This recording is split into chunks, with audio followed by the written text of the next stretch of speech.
Alrighty, so this is the Halo Smart Smoke Detector here. This is compatible with Iris. I'm going to go into a lot of stuff right here on what it takes to actually set this thing up. First of all, let's talk about what it is and what it does. It's a smoke detector. It's a smart smoke detector, smoke alarm, fire, and carbon monoxide detector. So they have another one that does do weather too, but I've got plenty of apps that tell me what's going on with the weather. Plus I have Windows, so I can look outside. So it's gonna do all kinds of stuff. It's gonna alert your phone if there's a fire or a carbon monoxide thing. It's gonna alert, it's gonna have audible alert as well. There's also, now that I've got this all the way installed, it also self-charges a battery internally. So it's got its own self-recharging battery. So no 9-volt batteries, no AA batteries, no batteries at all. So I'm just going to start this so you can kind of hear it. It's been up and installed and charging. Starting self-test. Press to cancel. So I'm going to press Halo will alarm. I'm going to press canceled. I'm going to press to cancel that. I'm just showing you that it works. It does all this stuff here.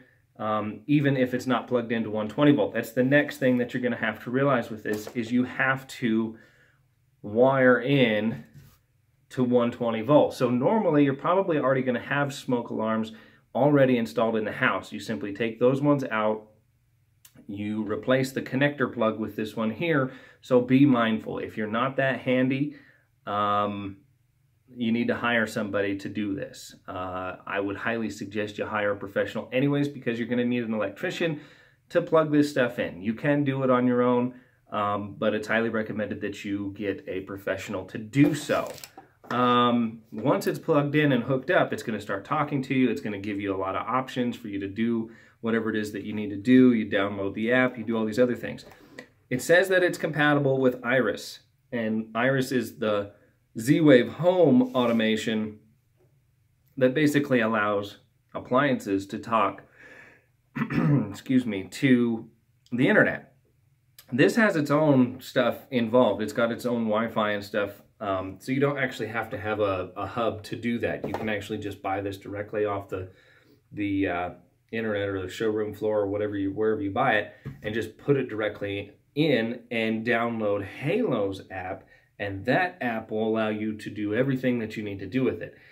I highly recommend you do that, because I ran into a problem with that today. I actually did a full-on test and actually got a smoking stick and did a real, not just a test, actually a real simulation, because I wanted to see how it would come up in the app and what information I would get out of it. I wanted to get the full experience so I could tell you what's going to happen so you don't have to do it.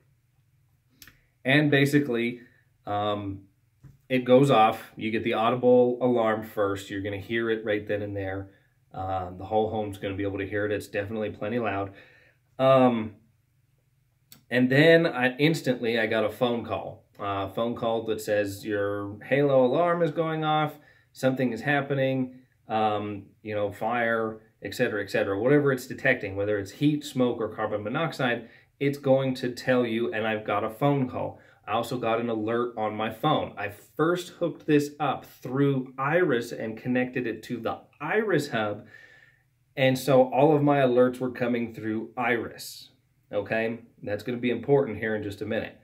So everything worked fine. I got emails, the app went off, telephone went off, this thing went off, everything's going off, everything's freaking out and letting me know, alert, alert, alert, you've got a problem going on.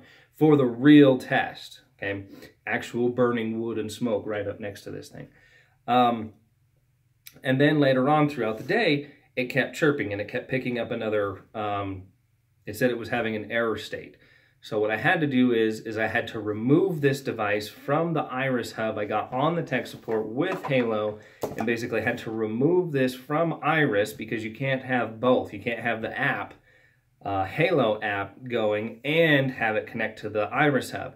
You can only do one or the other. So basically I just had to rip it out of Iris and then download it directly to Halo. Same result, same thing. You just have to go through a different app to access this and use it.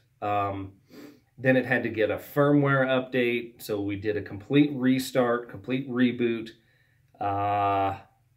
And basically you hold this thing until it says factory default, and it factory defaults and reboots. And then they sent the newest version of the firmware out after I downloaded the app and set up another account to get this thing going. So if you think you're just going to plug this thing in and you're done, probably not. There's a whole lot more entailed to it. Again, you're messing with 110 or 120 electricity, which is no fun if it zaps you, and then you may have some technical things to go along the way. So I highly recommend a couple pointers. Just know that you're going to have to hardwire this thing into your electronics. I would say it's probably no harder than hooking up a dishwasher or a dryer or appliance. That's basically what you've got to do, is you've got to connect wires. There's just to a different plug-in.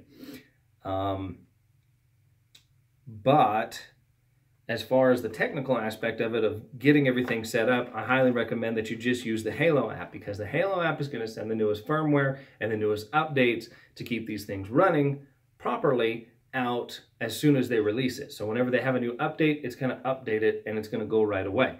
If you run it through Iris or a different Z-Wave hub, then you're going to run into the possibility they only update them like once a year or twice a year, when they get all the other companies' devices and they get all their updates and get them all together, and then they send them out. So use the Halo app, be prepared to hardwire it, and once it's finally all going, you have a pretty cool design. You can, whenever, like if it accidentally goes off, cooking or something has happened and it's a false alarm, it's detecting that there is smoke, and there is actual smoke up there, but you don't want to have to listen to it. You don't have to get the ladder out, pull the thing down. You actually just pull out your phone and hit hush or shush. I guess it's a shush button, smart hush, okay? Smart hush right there. So then that's going to say, okay, you've acknowledged it, you've got your alerts, you've acknowledged everything, I'm going to be quiet now. And then it's going to be quiet, and as long as you stop doing whatever it is that you did to make the smoke in the first place, it will go away and it will stay off. If it continues to have a dramatic amount of smoke, it's going to go off again. So that is the full round, all the way around 360-degree info on how to do this. Check out my video on how to install it and set it up. I actually filmed doing the test with the stick.